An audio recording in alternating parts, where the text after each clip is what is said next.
Brandon Thurston from Wrestlenomics is up next, and we're going to follow Brandon with John Pollock from Post Wrestling. Delivering on the returns, increasing our margins. Ratings go down the toilet if I'm not here. All I do is simply put the math in my favor. We agree that Brandon and John do good work. The reason is simple wrestling economics. I've been told the Netflix numbers. I've been told the metrics a little bit, probably 5 different times. I still don't get it. There were respectable wrestling journalists who needed answers. Thank you very much, members of the media. I hope you all go to hell. How about we pop a number right here, right now?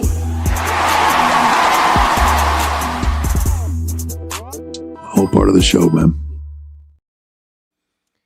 Welcome, everybody, to Pollock and Thurston 2.0, the new era. It's a new season. It's a new season. It's season a brand premiere. new. Yeah, that's right. Welcome, everybody. For those of you that have been along for the ride. Our contract was renewed. That's right. That's right. Major escalator.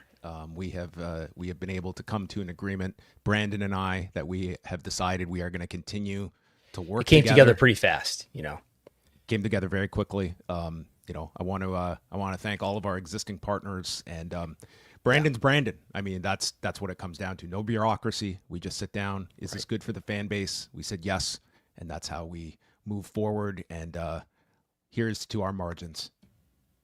Yep. We're not going to get into the terms of the deal. YouTube is pretty tough with negotiations, I'll admit, but it is what it is. Well, originally, I'm going to take people behind the curtain. A couple of days ago, I asked Brandon, hey, should we delay this show till Thursday with the earnings call? And Brandon, ever so insightful, said, I think we should just stick to Wednesday. I was like, okay, let's do that. And here we are with a packed show today. We are going to be getting into many different topics, including the return of Brock Lesnar amid the ongoing lawsuit that was filed by Janel Grant in 2024, and WWE arriving at that decision that it's time to come home. It is time for the Lassie of WWE to come. He's been cleared. We will get into all of the That's what I've heard. He's been cleared. There's nothing to be cleared of in terms of being a defendant in this case, which he is not. But we will talk about. Well, why? What was the big deal? Why does anyone even care? Like, why is Brock even a big deal? We will explain why. What Brock is accused of being a party to. We will go through all of the details because I think the world at large needs a bit of a refresher on that story. But we are going to start with the news that was broken this morning, and WWE has now signed its new domestic streaming rights deal, moving its main roster, premium live events, over to the ESPN platform. Nick Khan, president of WWE, speaking this morning with John Orand at Puck. Event which will remain with NBCU/Peacock. We have SmackDown, our weekly Friday show, which goes from 8 to 10 p.m. Eastern on USA, which is Versant. And of course, we have our mega deal with Netflix, which includes the global rights to Raw and the international rights for our PLEs, our premium live events, and SmackDown. Why is it that you made this move? I think, look, the marketplace dictates the price on all things, in my opinion. You and I have had several conversations about this, both on the record and off the record. The media rights marketplace, I think, to any reasonable person looking at it, has sort of become reflective, relatively speaking, of course, of the U.S. economy, where the upper tier products continue to go up. The premium content continues to get premium pricing. And the lower tier content continues to sort of make its way. It's the middle that got squeezed a bit. And fortunately for WWE and our shareholders and our fans, we're not in the middle. So it's a significant step up. It's a great platform for us. And to have WWE, what we consider to be the number one sports entertainment product in the world, on the most family-friendly apparatus is big for all of us. The most family-friendly apparatus. Boom, Peacock. Take that on the way out. So this is a 5-year deal, Brandon. Reportedly an average annual value of $325 million. process that figure. What does that mean for WWE when it comes to, again, this is the domestic streaming rights for its premium live events. This is not going to impact those outside of the U.S., which the pay-per-views, PLEs remain Netflix on is still for Netflix you. internationally. This is $325 million AAV. So that's more than they're getting for SmackDown. Anyway, the incumbent deal with Peacock is 200. They're going from 200 million per year to 325 per year. That's a 63% increase. So this was good. A strong increase. I think I'm trying to remember when we last read the Morgan Stanley and JP Morgan reports and things like that in terms of what was anticipated. This is around that, if not better, than I think what was being anticipated.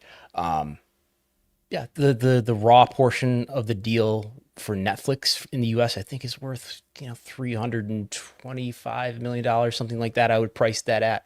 The entire thing is $500 million, a little over $500 million. So this is a strong increase. Now, what streaming service? I think we need to spell out. What is this going to be on? This is going to be on a new sort of streaming service, which is ESPN's direct-to-consumer streaming platform, available only in the United States, I think, which is going to have not only WWE PLEs, but you'll get direct access to the ESPN network, the traditional network, all of its networks, ESPN2. They have all these college sports networks, ESPN Plus, ESPNU, et cetera, et cetera. So it's a way for the non-cable subscriber to get access to ESPN's content direct to consumer for $29.99 a month. Yes. I think many people of our age will remember when you had to pay $29.99 a month for your monthly WWF pay-per-view, and here we are. Now, it is worth noting here that if you are an ESPN subscriber, my understanding is that the direct-to-consumer service that this will be on comes with your cable subscription. So they are avoiding people just dropping cable altogether if your only reason to hang on to cable was ESPN and try to limit that. This part is unfamiliar to me. So I, as a YouTube TV subscriber, I already have access to ESPN and all of its channels.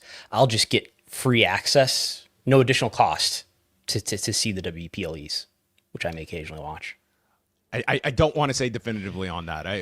My understanding is that if you're a ESPN cable subscriber, you'll have access to this direct to consumer app that they are launching. They launch it on August 21st. Yes. It's $29.99 per month. So if you do not have access to this, you are going from $10.99 a month at Peacock to $29.99 per month. There is no additional upcharge like the UFC pay-per-views have, but regardless, your fan base is going from one to the other.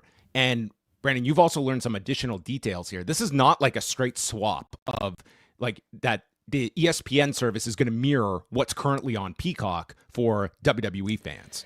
This is only for the pay-per-views, which are 10 events over 12 nights because of the 2-night WrestleMania and 2-night SummerSlam events. And we should mention too, when does this start? It starts by WrestleMania next year.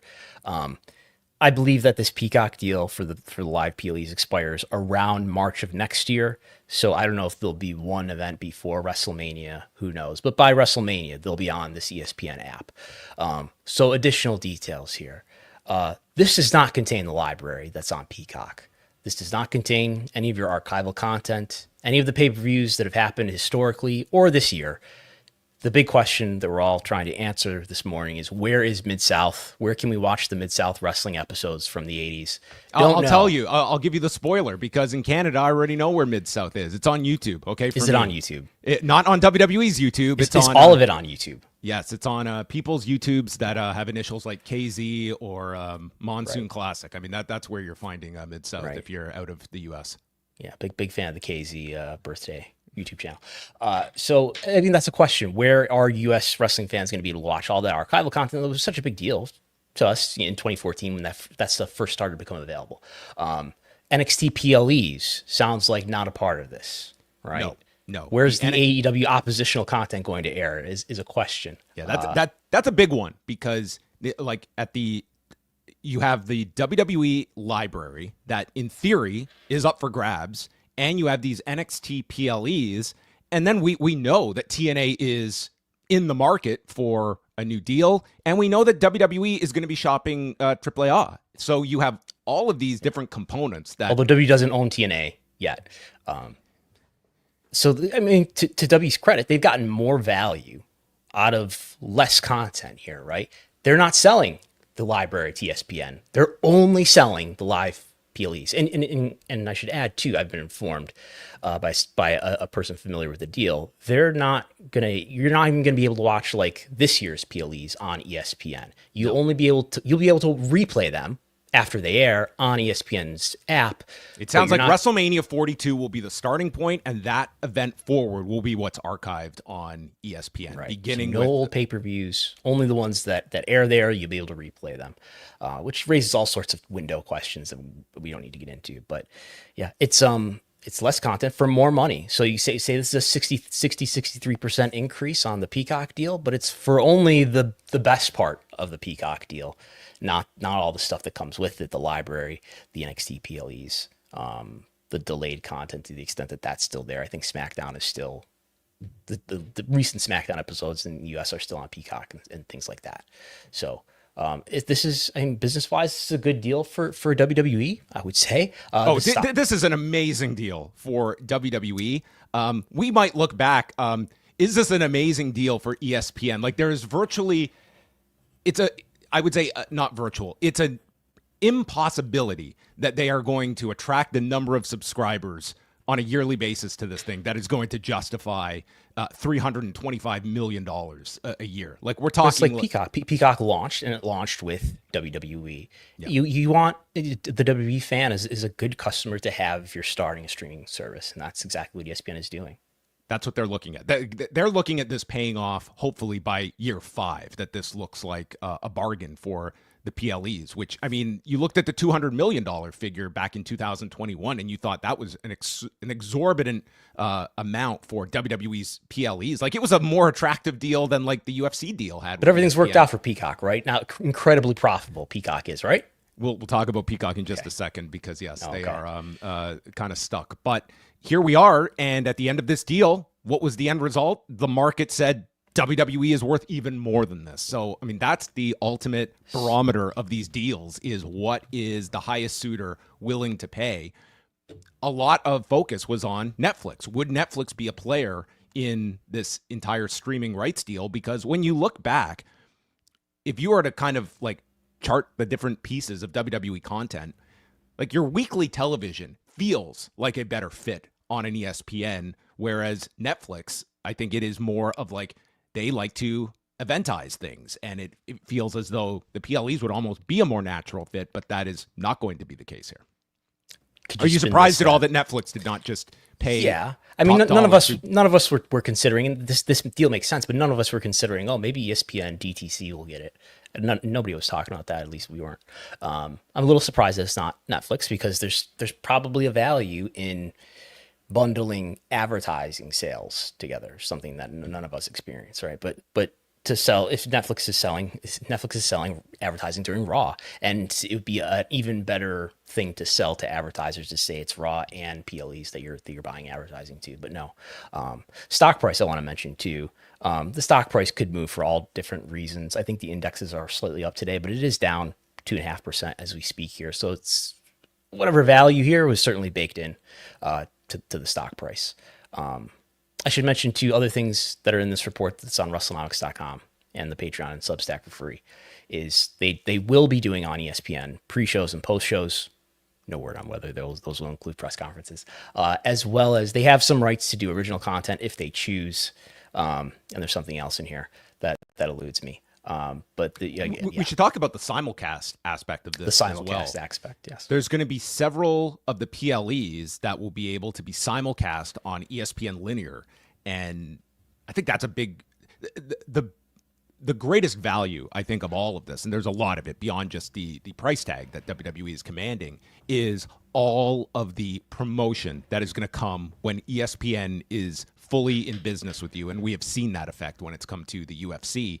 But in terms of simulcasting an event, that becomes very interesting, especially like for everybody that has always been curious, like, what would a WrestleMania draw? The idea of like putting night 1 of WrestleMania and simulcasting it, and then sending people to night 2 for the big show that's exclusive to ESPN, like, that's a possibility now, and we're gonna see like what a big WWE PLE is going to do on cable.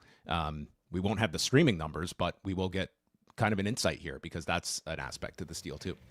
And I want to say exactly what the language is they use in the press release. The ESPN DTC service will stream all WWE PLEs annually in their entirety with select simulcasting on ESPN linear platforms. So we don't know what shows they will designate for that, but I think like if you're ESPN, you probably want to get as big of an event as possible, and like what value they might perceive of like we have a 2-night WrestleMania, and one of them, like that's our push for the second night, which is the big show, and it's going to command the most eyes. And if advertising is such a key, you're going to be reaching a whole lot more people if it's on ESPN linear on top of the just direct to consumer app. I wouldn't necessarily rule out ABC even. There's a lot of sports that are broadcast on ABC, and they put the little bug in the corner that says ESPN on ABC. Of course, they're both owned by Disney. The other detail I have in this report is SportsCenter. Expect some SportsCenter tie-ins with PLE locations, with SportsCenter broadcasting out of where the PLE is situated. I understand. Should we listen to a sample of what it's going to sound like to hear a WWE executive speak? I understand a SportsCenter? WWE executive spoke on SportsCenter today. Is that true? We saw Brock Lesnar return to WWE Sunday night. What's next for him? Have you met Brock? I have not met Brock. Whatever the hell he wants. Right? When you're Brock Lesnar, you sort of can. When that music hits and you walk down that aisle, doesn't matter where he is. He sort of does what he wants to do. So we're thrilled to have the Beast back. We hit him up and said time to come home, and he was into it, and here we are. And a massive, massive moment for our WWE fans, something that they thought they wouldn't get to see, and making a statement as you're watching right now. That was Paul Levesque this morning on ESPN and promoting. Is that the entirety of the controversy? They must have talked about the controversy surrounding Lesnar after that. That was it was a quick segment, Brandon. They couldn't get into that. They had to get going. They have commercial inventory, and. So yeah, Paul Levesque was on ESPN this morning, hyping up the deal. As we mentioned, Nick Khan was on with John Orand over at Puck.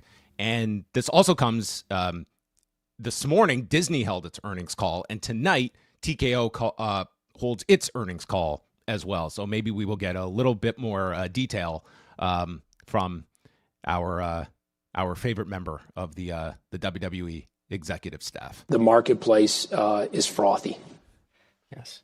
Speaking of a TKO earnings call, our friend Brandon Ross of Lightshed has said that the headline is that ESPN deal even better than it appears. He's open about this. How is it even better, Brandon Ross? Production costs are going away, he says, if I understand this right. Yeah, they're getting more money and having to produce less for their streaming partner. The deal is better on the cost side as well, Brandon Ross writes. Previously, WWE was responsible for 250 hours of original ancillary programming per year and 5 documentaries, all at WWE's expense. Those costs all go away. Is Brandon Ross a journalist? He's reporting new information here. He is. We're gonna have a talk later about who's a journalist. The Brandons of pro wrestling media. So that is kind of the key notes attached to this streaming deal, but I would say, again, as we mentioned, like the WWE library specific, I would more so focus on just the WWE library, because I really believe that if you're a US consumer and you enjoy all these territories, I think YouTube is going to be the dumping ground for any of that. And I don't even know if they're really going to, thus far they've launched, WWE Vault has been met with a lot of praise. They've launched a sub channel for WCW, and that's been the extent of it now. But I really Smoky Mountain coming soon. Hopefully. I don't think we're getting a Smoky Mountain YouTube channel, much less a streaming deal for Jim Cornette and Rick Rubin's outfit. So, but the WWE library, I think we're almost going backward, where it's going to be, having to. If you're a fan of all the old footage and stuff like that, I think it's going to be, fairly tougher to come by than what you've experienced over this last 11 years. Yeah. It's a good deal.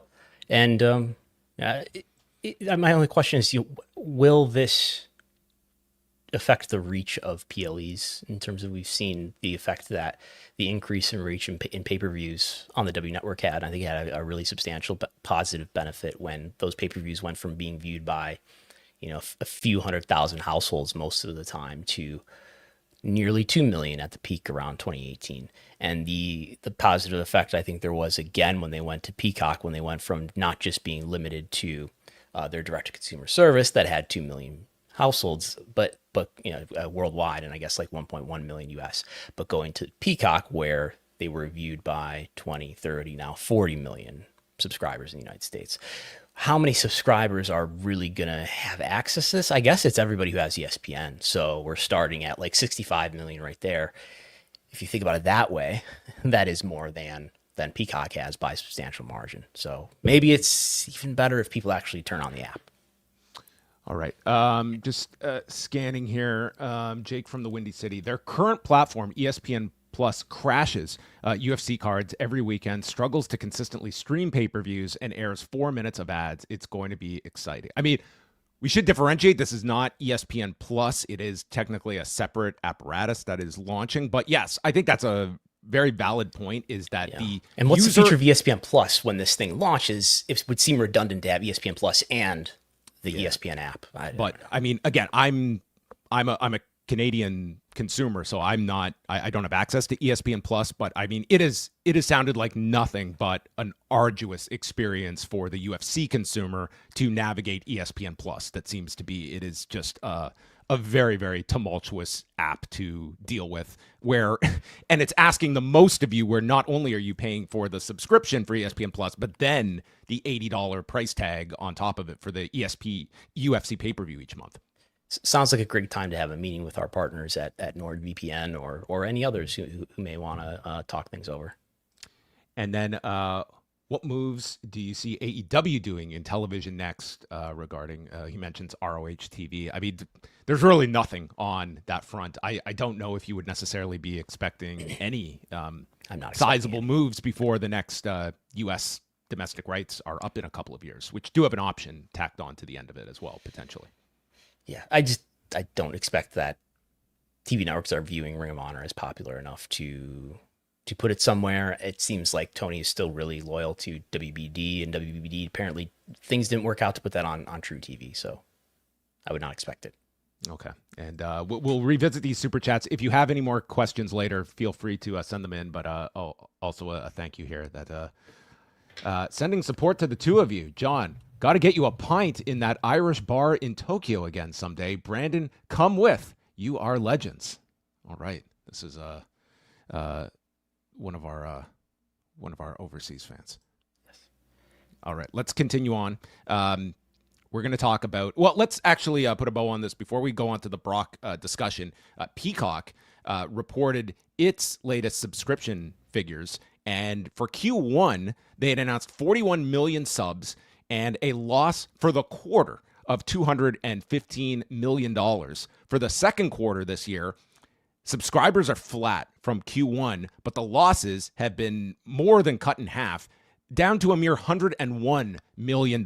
Like, you turn your couch over and just shake it, I mean, you're going to find that in just your couch right along. So that's just cracking some eggs. You know what I mean? So this also coincides with their $3 price increase that is coming, and the arrival of NBA programming in the fall. So it seems to be the discussion is, yes, they are drastically reducing the losses, if you can call that. We're now only going to be losing like 8 figures potentially. But the more concerning thing is, this is not growing, and I think there's a lot of pressure on Peacock with this. Like, the NBA represents kind of their last big enticing addition that could make some meaningful difference for the service. And we do know now, going into 2026, you are going to lose what's been one of Peacock's pillars, have been these WWE pay-per-views every month. Well, they won't have to pay for it. I mean, I don't see people strongly canceling Peacock because they don't have access to PLEs anymore, and I don't know that Peacock's not going to still come up with something here in terms of they could very well end up with these NXT, like the NXT events are going to end up somewhere, and I would think if ESPN aggressively wanted these NXT shows, it would have been wrapped into this deal. So you have to look at, will Peacock end up with these NXT shows, for instance? And if the library is there, like what level of WWE audience will retain this service if the library ends up on Peacock? I think that's a small number. It's not going to be the level of, you put on your pay-per-views every month, but it gives fans at least a reason not to immediately cut the service if they would end up with the library and NXT shows every other month. One of the lessons that we've learned from Nick Khan, in addition to not complaining about being tired and do not set an out of office message, and if he calls it 3 a.m. answer, one ring is fragment the rights, right? When Nick Khan, it's the NFL strategy. Yeah, when Nick Khan showed up before he was an executive in WWE, he was just an agent working with WWE from CAA, and he helped them make the 2018 deal and take SmackDown not just being in NBCU along with Raw, but taking it out of the NBCU deal and putting it into Fox and diversifying the number of networks that they do business with. And this is really, really cutting it up, right? Because we're talking about Netflix US, Netflix International, SmackDown currently with NBCU. The PLE rights are going from NBCU, now going to be on with Disney, ESPN. Who knows where the home will be for the library, NXT, or whatever else they want to bundle together, whether it's AAA or TNA even. All right. Well, over the weekend, WWE held SummerSlam over 2 nights, and it capped off with John Cena and Cody Rhodes in their much-anticipated rematch from WrestleMania. And then, in the closing moments, as John Cena was taking it all in at MetLife Stadium, the sound of Brock Lesnar's music played, and he made his return after a 2-year disappearance.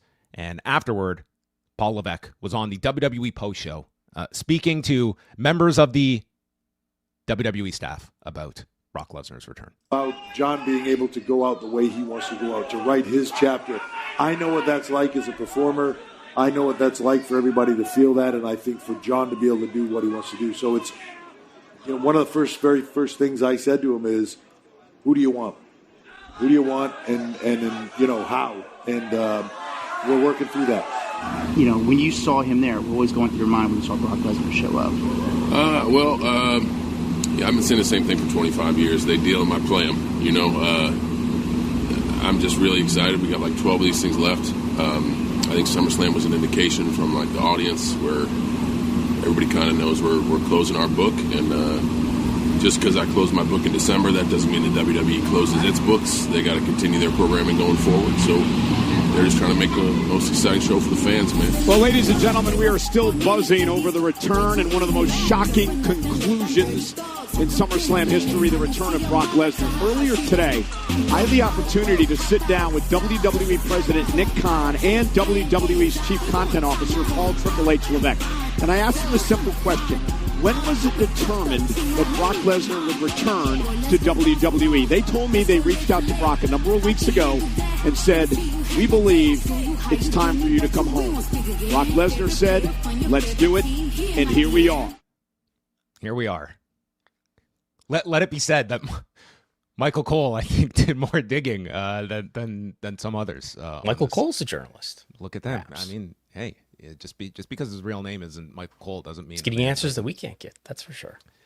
So yes, Brock Lesnar returned at SummerSlam, and boy, was the response to this nuanced and very rational afterward. A lot of people, just parsing all the details. I'm sure everybody revisiting the what was laid out in the complaint, going by the exact language that was referred to, what Brock was, why his involvement was made in the amended complaint, identified by name, and a lot of civil discourse. So that's great to see the evolution of that online discussion. So Janel Grant, through a spokesperson, did issue a statement the next day to us, including other members of the media. Quote, for far too long, abuse was allowed to thrive under WWE's leadership. Instead of righting this wrong, WWE has done nothing to ensure those responsible are held accountable. This attempt to sweep misconduct under the rug will backfire. End quote. So, Brandon, you wrote a excellent piece that I would encourage people to go to at postwrestling.com. We will also link it in the description because I think this was sorely needed after just seeing the reaction by many, where it just feels as though in these stories, whenever there are all of these details, I think it's very helpful when they are all just placed together and contextualized, because it feels like that's how these stories get lost, is that it just becomes too much to catalog in a lot of people, and you have outlets online where it just gets distilled into like a one-line summary mixed in with people's opinion thrown in there. I feel like the details get lost. I feel like we should read large excerpts from the lawsuit itself just to let everybody know exactly what it says. We'll describe it, and we might get certain details wrong. So be warned that we're about to get into what's in the Grant lawsuit, which is it gets to sex trafficking, it gets to graphic descriptions, Grant's allegations of sexual abuse against her. So we have he's mentioned, as people have noted, because you can do a Control F. He's mentioned 44 times in this lawsuit. So these are portions that heavily focus on Lesnar. Upon information and belief, McMahon began to recruit Lesnar for a sexual encounter with Ms. Grant while she was still a coordinator in the legal department. By July of 2021, McMahon informed Ms. Lesnar that Grant would be her next quote-unquote playmate. As in other instances, McMahon described his fantasy of seeing Ms. Grant engaged in unmerciful sexual acts with Lesnar, during which he would rip her open. McMahon also confided to Ms. Grant that he wanted to have Lesnar under a new contract, while Lesnar indicated an interest in a return to other professional endeavors. On or about July 12th, 2021, McMahon directed Ms. Grant to create personalized sexual content for Lesnar. McMahon shared the photos with Lesnar and then informed Ms. Grant that, quote, he likes what he sees, end quote.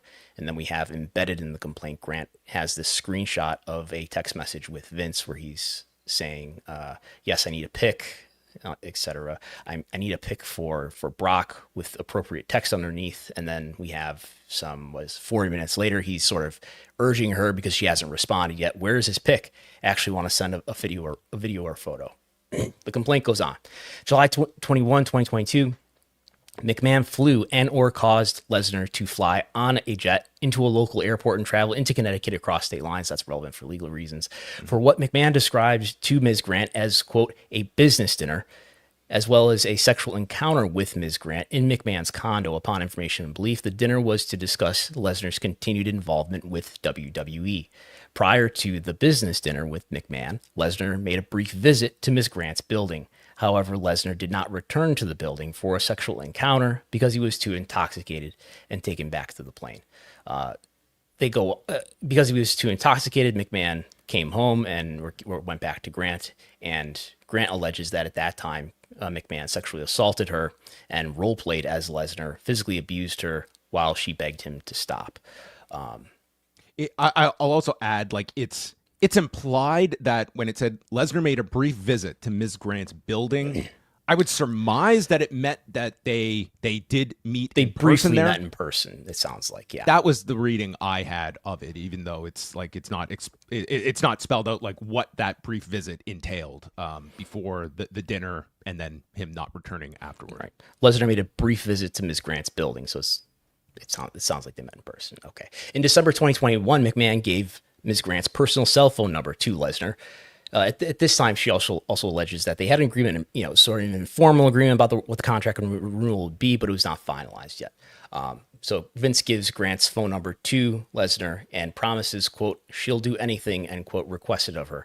Ms. Grant expressed her apprehension about the arrangement to McMahon and tried to run interference on starting a sexual relationship with Lesnar. In the days that followed, Lesnar revealed a fetish to Ms. Grant and tested McMahon's promise that Ms. Grant would do anything, with the request that she send a video of herself urinating.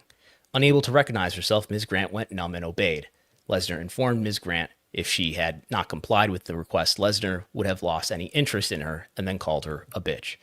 McMahon actively attempted to organize a sexual encounter between Ms. Grant and Lesnar, stating, quote, you have to take a flight to Greenville, South Carolina this Monday, even if it's just to see Brock, end quote. There's more here, but I think that gets the impression across. Is Brock Lesnar a defendant in this case? No. WWE and Vince McMahon are. John Laurinaitis was. John Laurinaitis was dropped as a defendant after Grant and Laurinaitis made an agreement in which Laurinaitis agreed to provide evidence. Brock Lesnar is not a defendant. There have been no criminal charges filed against anybody related to this case, including Vince Vince's team says that that whatever investigation there was has been dropped. So he's accused of requesting sexual images, receiving them. There were arrangements made for them to meet for a sexual encounter that would be part of his talent contract negotiation. I know there's been some discussion about whether or not Brock is actually accused of something that would be illegal here. I'm not a lawyer, but looking at the law, looking specifically at the TVPA, which is the federal law that this case is brought under, it's a civil lawsuit. Citizens can't press criminal charges necessarily. But looking at the law, it looks like it would depend on whether or not he had knowledge. Let's take it for granted that Grant's allegations are true and that she was genuinely being sex trafficked. Lesnar would have to know that for him to have done something that could potentially also be criminal. Again, no criminal charges have been filed. No.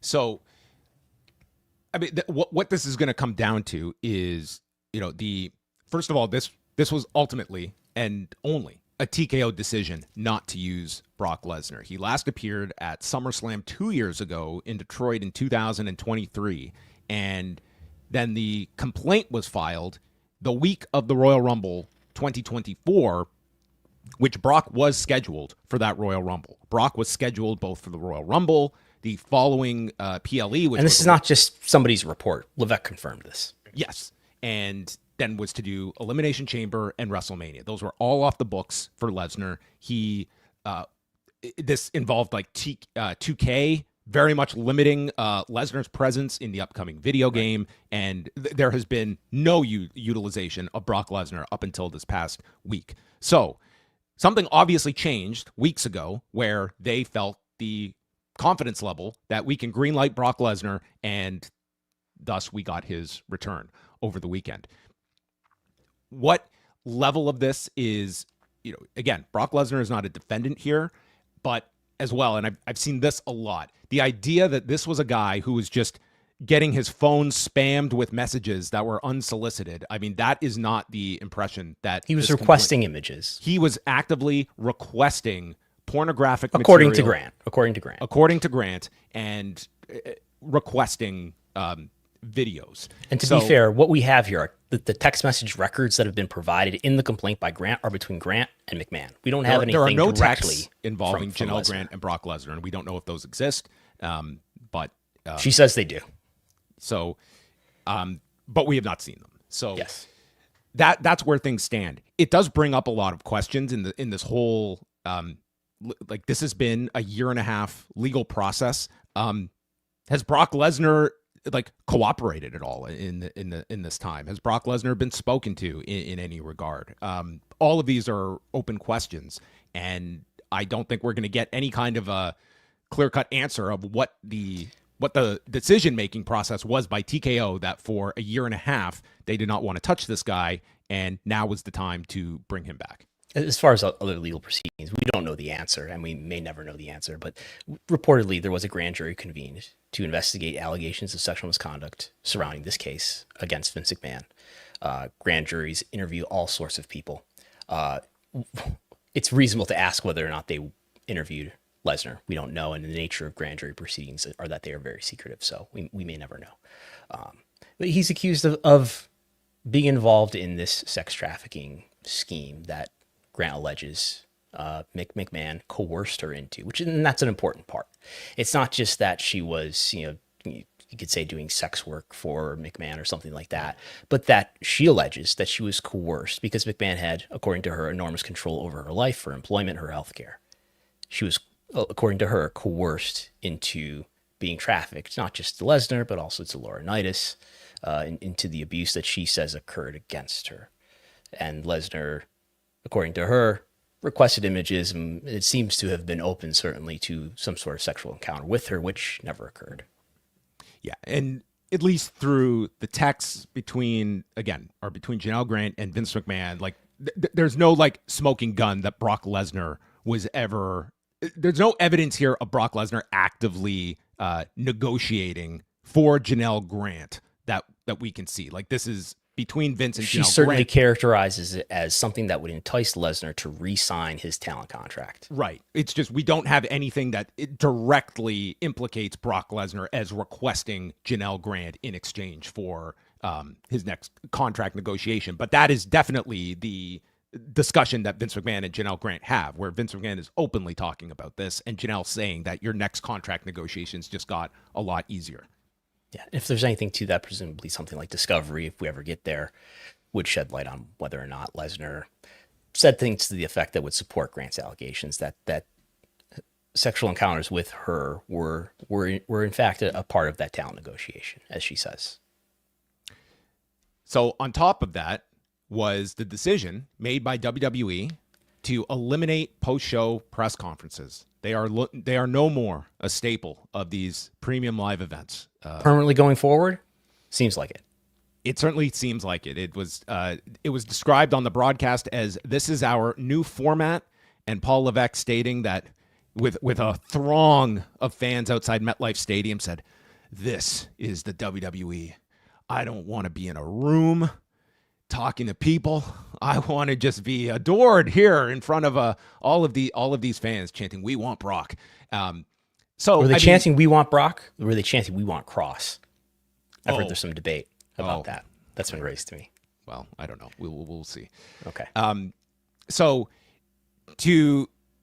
these press conferences have been going on for years, attached to most WWE pay-per-views. Not all, but most of them. And then since the pandemic, right? Or just after, I don't know when they started. But we could say Levesque has been doing this in terms of media conference calls since as early as February 2014 when he was in charge of NXT. Yes.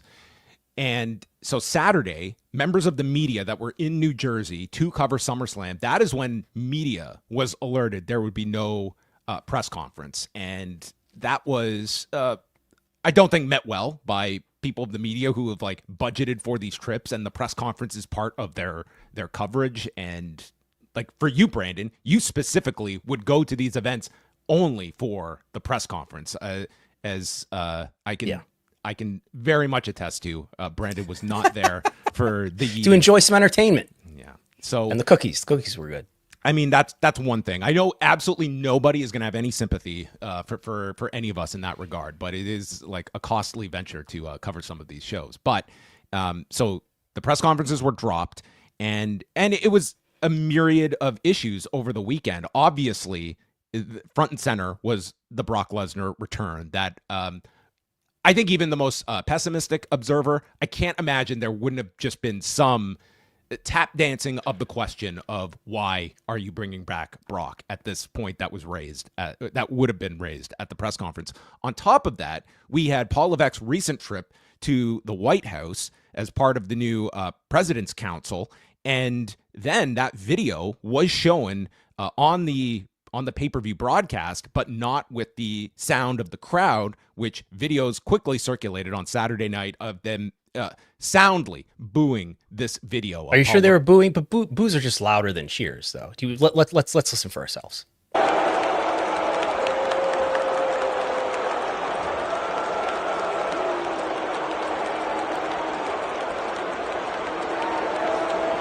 They're going wild.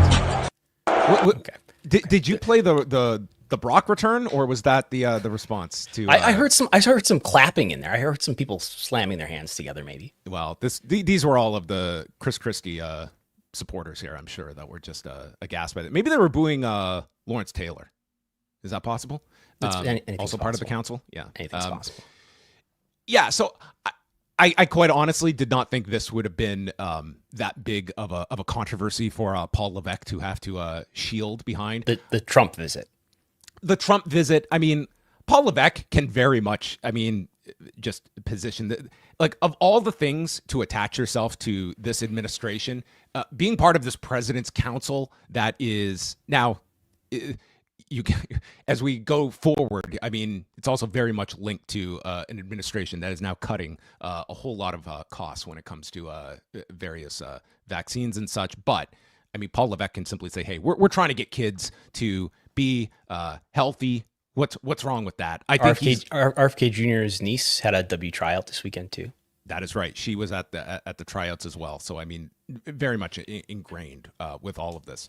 That said, I think even taking into account the Lesnar situation, like these press conferences, I guess at a certain point, like you could tell, like Paul Levesque, number one, I think he enjoyed these to a point. And this guy, let's be quite frank, anything that was thrown at him that had a hint of real world controversy attached to it that forced him to confront anything, he was horrible at these, absolutely horrible at these. And it was something where this is, what benefit is this to WWE of continuing to do these versus having a sea of people outside of the stadium that are just in awe of seeing the God himself sitting at the desk with Joe Tessitore and Big E? It's a question we've often raised, right? I'll say the times that he's come off poorly are very memorable, right? After Royal Rumble, 2 days after the Grant lawsuit has been filed, he had admitted to a question that I asked him. They had not read the lawsuit. He didn't handle the other questions. Would that have been your question this weekend? Have you gotten around to reading the lawsuit since? Because Brock is mentioned in it. Potentially. The question about why aren't there more black wrestlers on the PLEs? I don't see colors coming straight out of the office. Michael Scott, Lucas Sharpio at the press conference in France. That was a particularly bad one. Yeah. Like anytime like the others, like he's fine in that role. Like you see him on ESPN, he's fine in those roles. Like, and that's generally going to be 90% of what is thrown at him. And I'll say like that there are at least two other instances where I asked questions that I can remember that didn't come off that poorly, where he just said, I can't get into legal stuff. And I think the first question I asked when I was at one was around Vince, and Vince was still around at that point, and he danced around it in a careful way. I think said something that would neither offend Vince or the fan base. But yes, it's a risk. I think it's something that's been encouraged though by WWE's media relations, and there are plausible benefits. Whether or not they offset the risks is a question, and clearly a decision was made this past weekend that the risks are too high, that we're not going to do this. I mean, my estimation, this is the end of Paul Levesque having any kind of dialogue with wrestling websites on the record. I mean, you're going to see Paul Levesque on ESPN. You're going to see Paul Levesque on high profile podcasts. And from a strategy standpoint, I don't even begrudge that fact, because which doesn't rule out questions, including this past week in the build up to SummerSlam and the media tour. Well, that's it. There are going to be some places that do ask Paul Levesque about such things as the allegations. So let's hear from that. This was Paul Levesque on the sports agents in the lead up to SummerSlam and how he handled this question. And the challenges were that inevitably in the last year, serious allegations of sexual assault and trafficking levied at Vince, which he's always denied. But nevertheless, how did you deal with the fallout of all that? Because they were allegations. Sure. And all we can do is move forward. For us as a company, creative, all we can do is move forward. And allegations are allegations, right? It's a complicated relationship for anybody in life. Nobody is perfect. But accusations are made, and that's a whole legal thing that is totally separate and aside from what we do. My job is to put on the best creative product that WWE can do. And, luckily and happily, it's been successful and it's been working wonderfully. Business is in an incredible place right now and continuing to grow, especially with our partners at Netflix and NBC and CW and everyone in between. It's a wonderful time in our business, and fans are enjoying it. So we're headed in a good direction. And that is an example of answer the question you want to be asked, not the question that you are being asked. And it's not that hard to take any of these questions and respond by basically saying nothing, but also not coming off poorly. Like, that was a fine answer to what was asked. And well, the second half was, I think you don't want to say nobody's perfect. I'm not sure what he was referring to when he said it's a complicated relationship for anybody. I'm guessing he was referring to his relationship with Vince, even though it's kind of a non sequitur to what he was really being asked. But nobody's perfect sounds and allegations are allegations, just sort of an empty tautology. The nobody's perfect is really a problem, right? Like and there's a way to not violate and not hurt your legal case, and be clear that you can't really say a lot about your legal case that you're fighting against, but to also show that you take this seriously and that you take allegations like this seriously. No, nobody's perfect is a bad answer. It's a bad answer, but it's also one that he wasn't called upon, and there was it's almost like it's expected, and the nobody's perfect and it's complicated is just the go-to answers, whether it's Hulk Hogan, whether it's Vince McMahon, and it's probably a degree of just all the Hogan stuff too that I'm sure informed a bit of this decision on the press conferences as well. Like there were multiple fronts of which they could have been asked at this press, whatever it was. This was the decision made, and I don't see them adjusting this in the future unless there is some reasoning for it.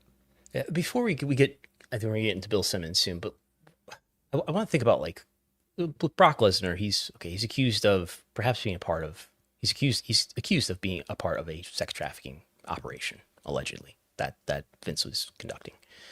And when we compare this to sports, and I was thinking, who's somebody in a major figure in the sports world who's really accused of really terrible things? And Conor McGregor. Conor McGregor is one.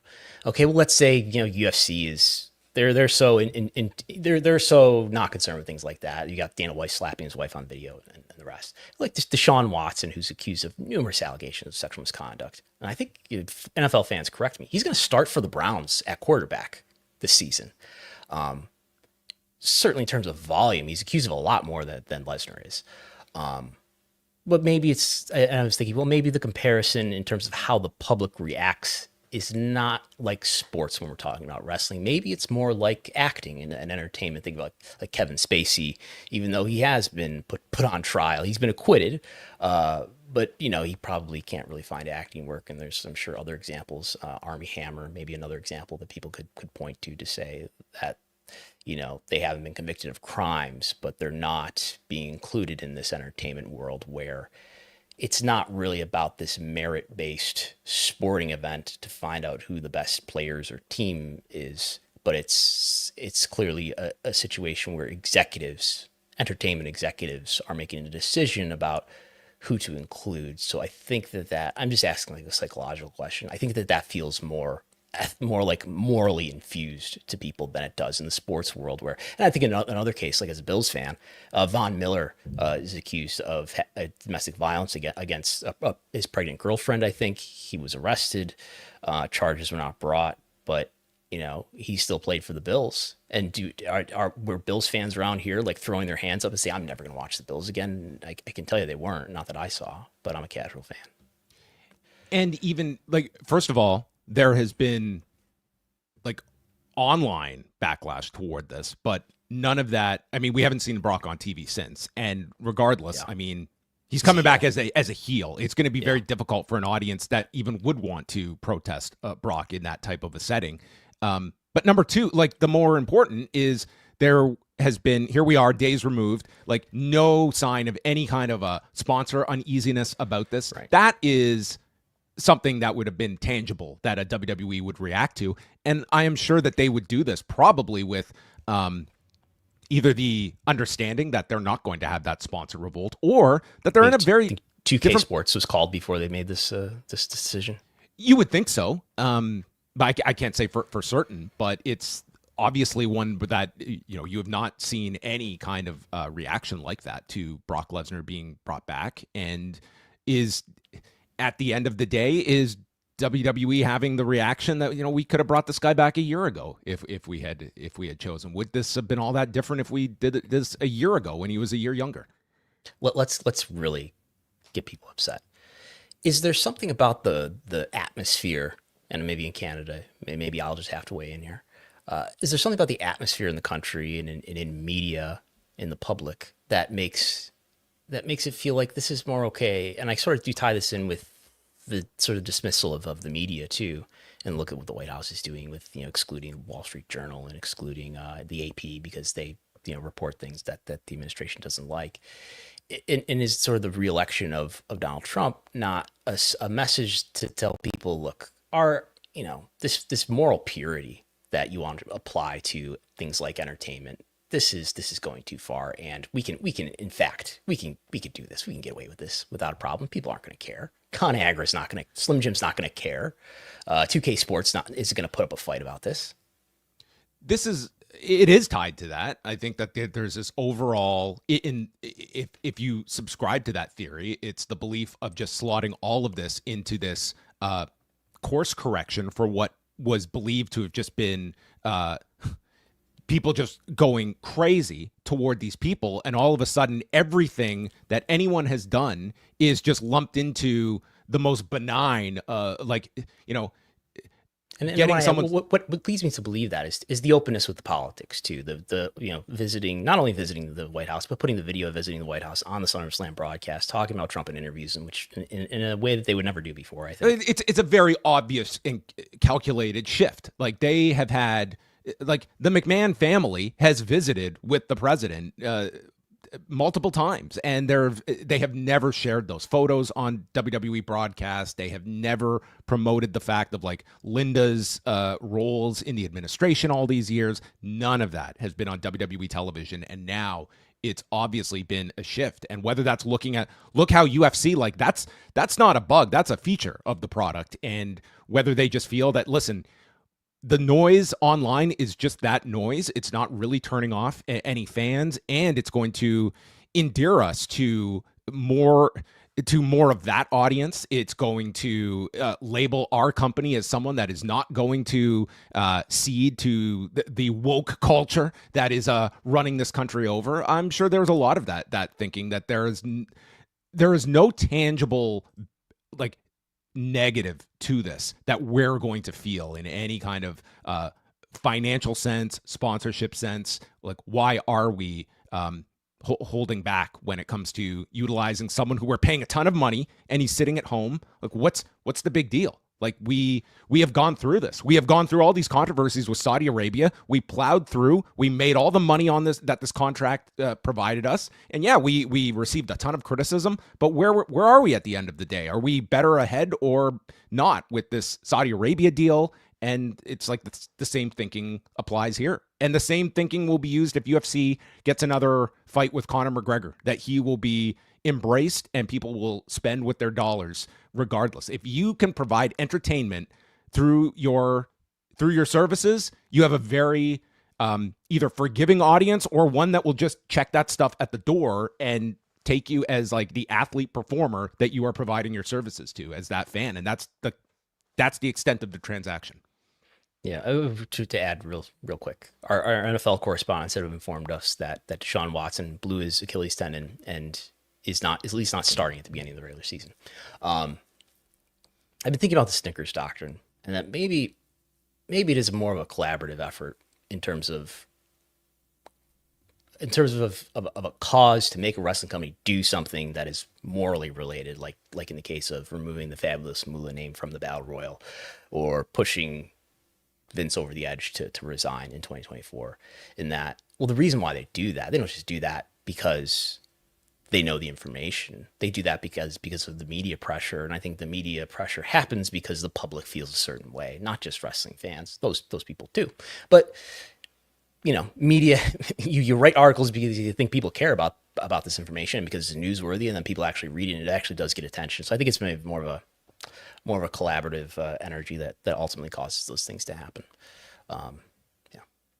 And I think a lot of it will also come down to like, it's you, the fan,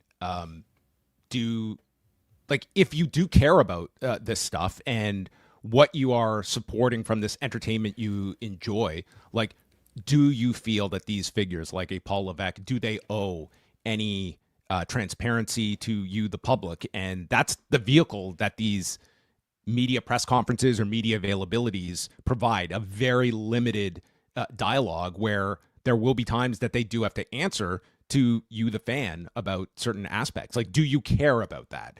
And probably a lot don't. Probably a lot do not care about it. But I know firsthand, like, there's plenty that do care about that.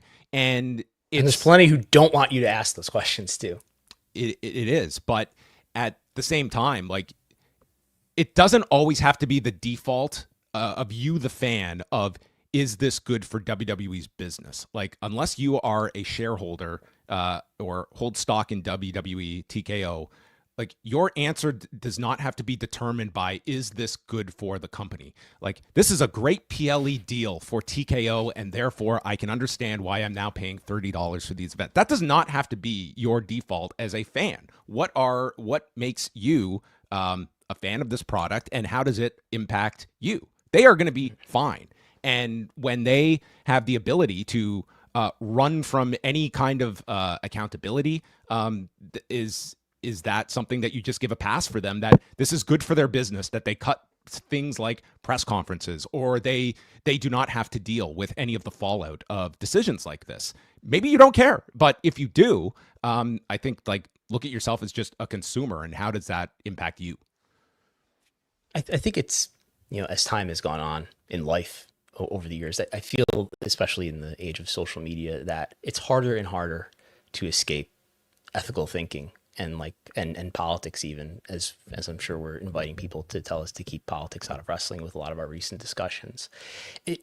In terms of the information that's available to us, that was not available to us in prior eras, I can go on Court Listener and look at and report on lawsuits, which was something that at least would have been difficult before, for example. And we've got, speculation about whether Saudi Arabia will host a WrestleMania in the near future. I know there's some tweets that are out there that I can't find on Turki Al-Sheikh's actual feed today. But that's definitely something that's on the table. I think everybody believes. It's just harder and harder to get away from there being, a Twitter and a blue sky.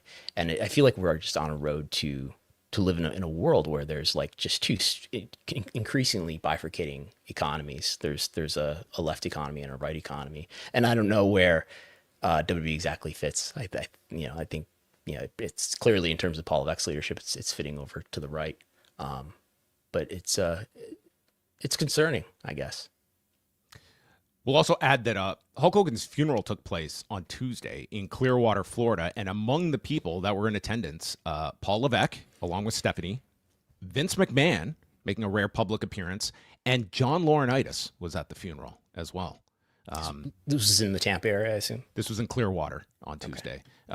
Ric Flair, Dennis Rodman, Kid Rock. Not in attendance was daughter Brooke, who did call into the Bubba the Love Sponge show, though, and spoke for over an hour about the last years of her father's life. Do you want to summarize the Bubba Love Sponge program? No. I listened to all of it, and it was, the Cole's notes of it all was Brooke absolving Bubba the Love Sponge of all wrongdoing. Really? Stating that she had forgiven him, and that Hulk was aware that Bubba was not responsible for the leaking of the sex tape, and Bubba explaining that would have made a big difference in his life if Hulk had said that back when he was aware of that. It was honestly, like, it was very sad in many senses, just to know that, like, Brooke has stated she did not attend the funeral because her father did not want a funeral, did not believe in them, but just like where that relationship went between like father and daughter, and to hear her summarize it, like there's a moment where she's recounting, asking her father, if you could go back, would you have children? And his answer was no. And then also like turning her down when she asked, can you walk me down the aisle at my wedding? Doesn't do weddings or funerals, brother. And that was it. Doesn't work for him, brother. It's just, like, you just, it's, and a lot of suspicions that Brooke has brought up with Bubba about the passing of her father, which gets into a lot of speculatory territory that, I mean, Bubba the Love Sponge has obviously been very connected to the story. And the bizarre part of all of this, of the decline of his health and the death of Hulk Hogan, it's like resurrected the career of Bubba the Love Sponge. And that was probably not one of the components of this whole story that people would have necessarily expected, but here we are.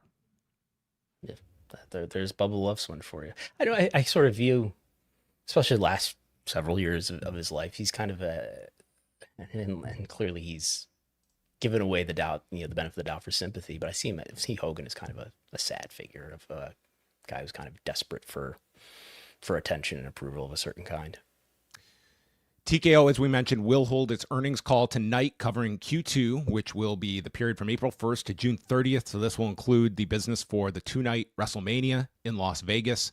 Last quarter, they had increased their revenue guidance for the year up to $3.005 billion to $3.075 billion, excluding the impact of all their acquisitions of PBR, On Location, IMG, and for this past quarter, this also includes the Saudi Arabia Night of Champions show at the end of June. And it was mentioned by Nick Khan on this interview with John Oren that they are still in the process of finalizing the AAA deal as well. So I'm sure those John will be... Oren asked him about Brock Lesnar's return. So that was a huge trending topic. Brock was not mentioned, no. But are we going to touch on Bill Simmons? I'm afraid I caused you to. Oh, we did pass on this. Yeah, this is we're kind of rewinding to our last topic. But yes, in addition to Paul Levesque being asked about the allegations, we had this when Cody Rhodes sat down at Bill Simmons' house. The Vince McMahon story came up by Bill Simmons, and here's how it was covered. You join, and all hell's breaking loose with Vince, which I'm not going to put you in the position to talk about here. And then you don't want to put my media training to a test. Well, I just like you're just because when you do interviews like this, then people are like, "Why didn't you ask him about this?" It's like because you're going to give a shitty answer. Like neither of us want to talk about it. It is what it is. Yeah, no, you can Google it. Well, sometimes you give a shitty answer, and then somebody will ask a follow up. And the next answer is even worse. Right. Like it's just like, hey, there's no answer here, you know? Vince was there almost 50 years and now he's not. Yeah. And we all know what happened. Yeah. But translation, a follow-up might actually provide like an actual idea of what this person actually feels about a subject. And they don't want to put that out there as well. I won't even say I was like disappointed by this because I don't hold really much to these types of things. But number one is that Cody is probably among the better individuals when it has come to the random times, including at that Royal Rumble press conference that was asked this. It's not the only time he's been asked about it too. He's been asked about a couple different ones. Yeah. And he's generally come off very well, very sympathetic toward Janel Grant when he's been asked about this in the past. And I don't sense in a setting like this that Cody's a deer in the headlights either. I'm sure he goes into an interview like this with the idea this might come up. And I think he would have given a fine answer. But for Bill Simmons to just like, hey, flat out, I'm just not going to even go there. But let's bring it up. The fact that I'm not going to ask you about this. I mean, you can have whatever thought you want. I will just say, if you have like a major platform and you want to have a Cody Rhodes on your show and you want to sit in the front row at WWE, that's the perfect way to go about things. If I could try to be a steel man for Bill Simmons, who better to be one? He's just going to give him a shitty answer. You're just going to have somebody give a bad answer. By whose definition? At best, he's just going to give you a very media trained answer. You're not going to learn anything about what this person actually thinks. So why bother asking? Says who? Did we learn nothing when you asked Paul Levesque about this? Did we learn nothing?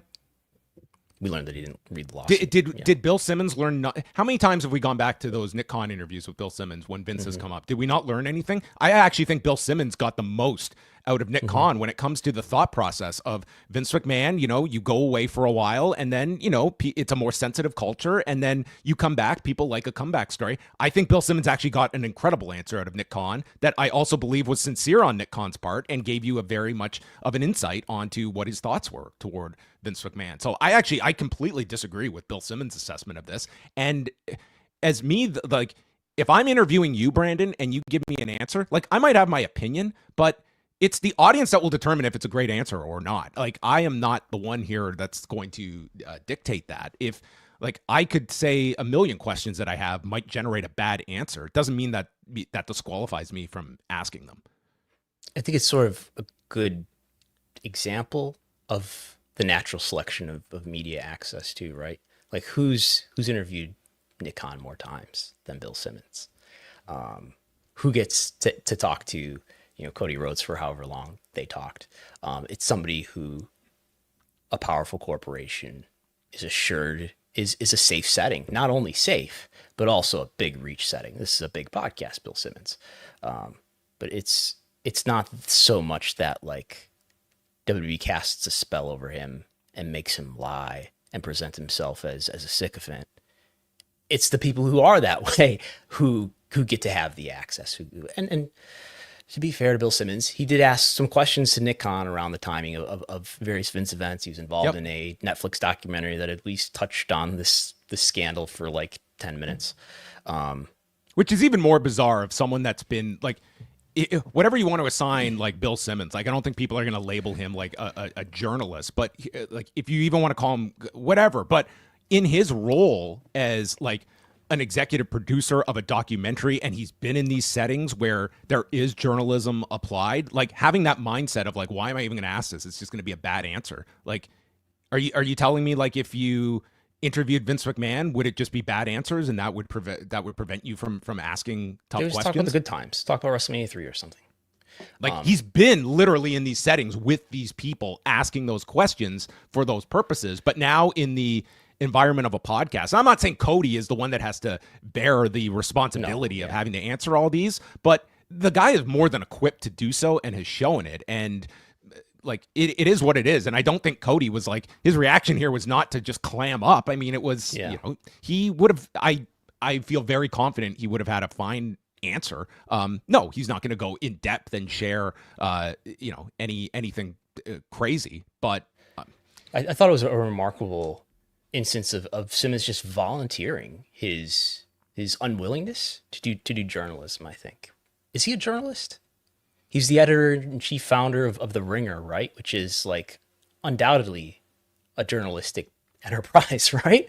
But that's a bad word now. You use that word. It's like it's not a word you want to be attached to. I want to like question though, like who? I think when we talk about journalism, the thing in the background is that we're talking about some sort of duty that somebody has, some sort of obligation that somebody has to do something and do it in a certain way.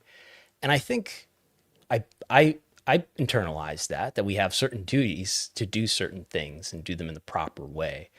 And Bill Simmons kind of is somebody who's straddling these worlds where like he is, and maybe in some ways he's not. And we have some people, many of the people in the room in the W press conferences or the AW press conferences who would certainly not consider themselves journalists, that they're content creators or podcasters or whatever. And they would probably say that they don't have a duty to do anything in a certain way. And I guess I think the degree to which you have a duty is the degree to which you're disseminating information to an audience. That is, so the bigger audience you have, the stronger the obligation you have to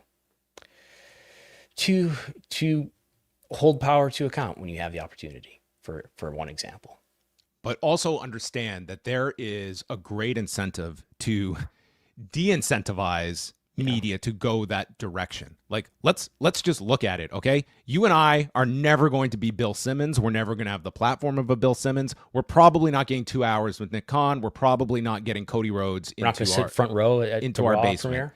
So, I mean, if you are going to some of these WWE press conferences, like the question becomes like, why would I want to go in that direction with any of my questions? Mm-hmm. Why would I want to deal with that, with friction from this company when I work for an outlet that my value to them is that I can go and have access to these press conferences? Like, I understand that completely. You and I are in roles that, you know, several others have, but like we don't have to answer to an editor that, hey, you can't get to a press conference, you're of no value to us. So, like, we're in a different spot. Or if WWE cuts us off, which maybe they have, that's not a loss for me or I think for Post, right? Because it's not like interviewing talent is a huge part of the business. No, but it is for some.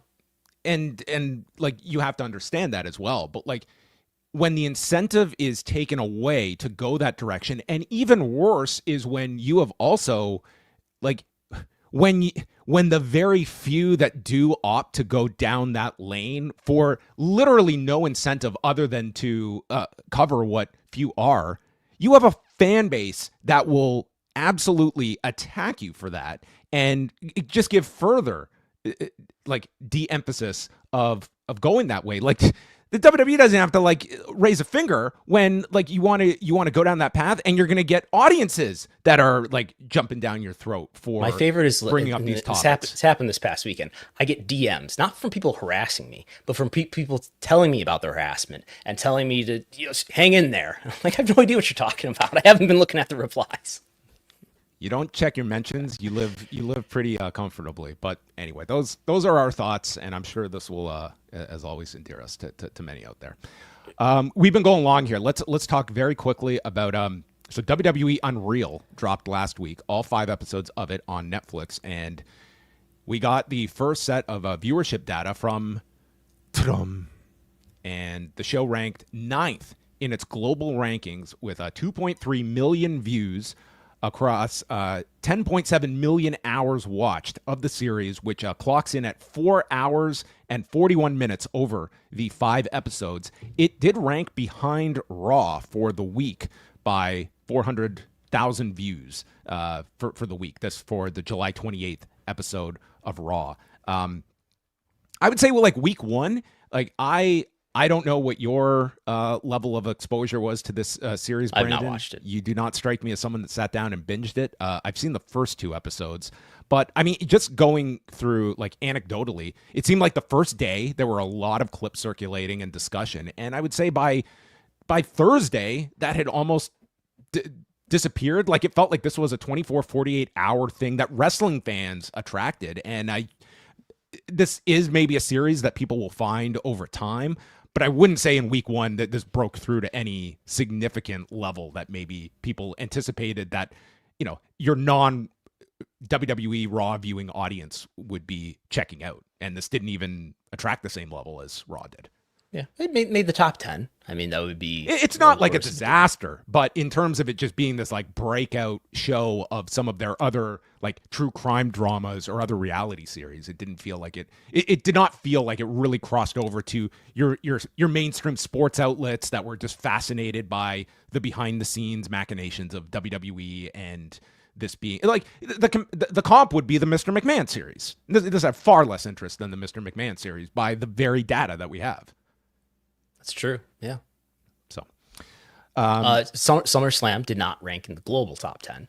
That's a good point. Yeah, that's right. Neither day. I'm looking at the UK top 10, and it's number 4. Saturday was number 4. Of course, Saturday has more time to accumulate viewership than Sunday. Yeah. This is the UK only.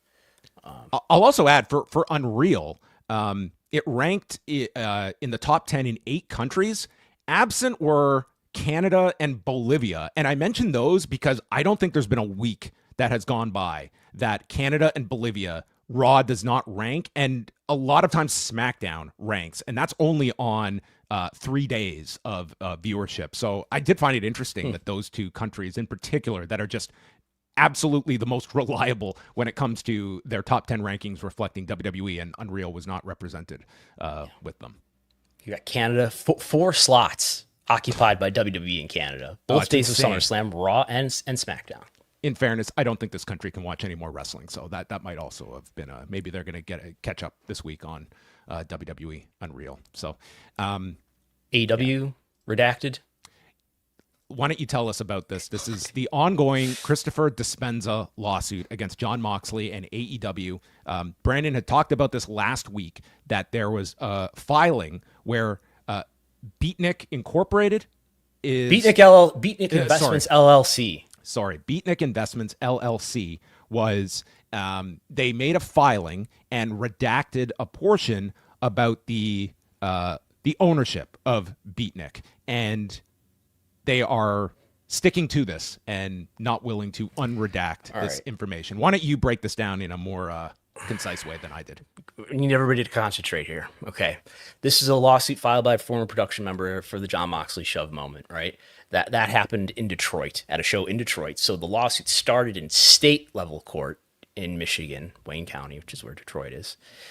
AEW, for reasons as a non-lawyer I'm not really understanding, but they often do. They want to take it out of state court and into federal court in Michigan, which is a different court than state court in Michigan. So, but to do that, one of the requirements for putting a case into federal court is that you have to show that everybody involved in this case, the parties involved are from different states. Dispenza is from Florida. That's the production crew member. John Moxley is from Ohio. AEW is a business, so we have to establish what state AEW is from, even though they've moved successfully other lawsuits to federal court. So AEW, we have to understand what AEW is a Delaware corporation. It's headquartered, I guess, in Florida. But wait, who owns it, though? I have to know. The judge wants to know who owns AEW. No, we're not getting into WBD here. This is not about WBD. It's not about David Zaslav. I'll explain why. Who owns AEW is the Khan family, right? Well, yeah, sort of. The Beatnik Investments LLC, which is this LLC that originally, back in the day, Shad Khan used for investment in something called the Black News Channel. I guess that didn't work out, though. So now, according to Florida public records, we reported on this back in October. This is old news. We reported on back in October that there's something called Beatnik Investments LLC, which they've had to disclose in other cases. And its control is the authorized members are Shanna Khan, Tony's sister, and who is this person? Anthony Rafiq Khan. Who's that? Is this a mysterious brother? Who's Tony Khan? Anthony is Tony's full name. So it's a LLC that's controlled by the Khan siblings. And they filed some information about this under seal. And the judge said, no, you're not filing this under seal. But AI fraud. And the judge said, no, AI fraud is not a good enough reason. You file this in public or I'm sending you back to state court. A couple days went by, and then Monday or Tuesday, the AEW came up with a new filing and said, nope, we would rather go back to state court. So the judge said, fine, go back to state court then. So they would, I don't know. And we talked about last time, this is going to feed so many conspiracy theories about who's the real owner of AEW. Is it Dave Meltzer? I don't think so. Somebody made up a tweet that I said that once. It's just, I've never said anything like that. It's pretty clear that the owners are Tony Khan and Shanna Khan are the people behind Beatnik Investments LLC. Why they're being so secretive about this is beyond me. But that's that they would rather do this. You don't think this is a disclosure related to WBD? Because as you explained like last week, that WBD, if it's got a small ownership stake, it wouldn't be in Beatnik. Right. I believe WBD owns a small portion, less than 10%, because there's some rules that would require them to disclose they own more than 10%. So I think WBD owns some portion less than 10% of AEW, but not of the underlying Khan associated LLC, but of AEW. And the question is, who is the controlling owner of AEW? The answer is Beatnik. The judge wants to know, well, who are the people behind Beatnik and what states are they from? And they've said, we'll tell you, but and it's Illinois, but we'll give you other information about that to support that under seal. And the judge said, unseal it. And they said no. So the judge is sending them back to state court. This is one of those where sometimes like AEW will be unfairly maligned. This is one of those issues where on the surface, if you like any conspiratorial content that comes out of this, you kind of have opened the door for it. And it's hard to... and I understand they're a private company that's not even a publicly traded company. So maybe you want to be extra secretive with your information. They have the right to do this if they feel whatever, but it invites that. And I think it's unnecessary. But, if this becomes, the source of people just guessing or throwing wild names out there, you kind of just fan the flames by opting to go this route instead of what would probably be a non-news story if it was disclosed. Okay. Have we handled all the super chats? Are there any more? We have one from Bix here, at least. I don't know if we've handled all the other ones either. Did we handle this one from Bluey about wasn't following in 2021, learned Darby Allin was accused during speaking out. How did it play out? Is platforming him another sleazy wrestling thing? So there was an online accusation of Darby Allin that he has.